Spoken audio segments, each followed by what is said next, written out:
I'm unboxing or unenveloping some pistol magazines I got from the Mag Shack.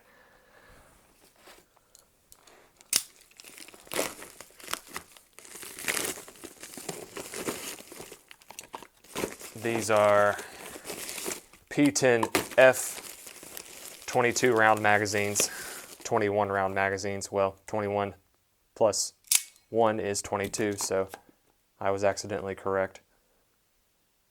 There it is. Let's see if they fit in a P10C.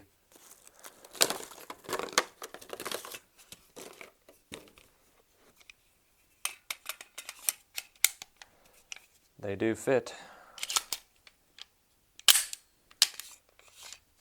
I wonder if the auto slide release will work if I slam this in. No, because I think there has to be a round in here for the auto slide release to function.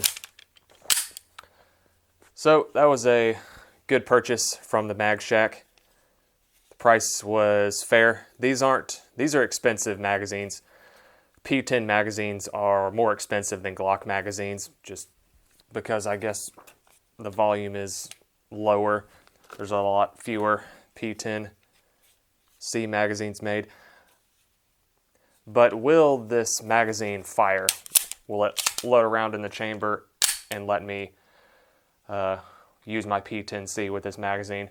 Check out that video here to watch me test out these magazines.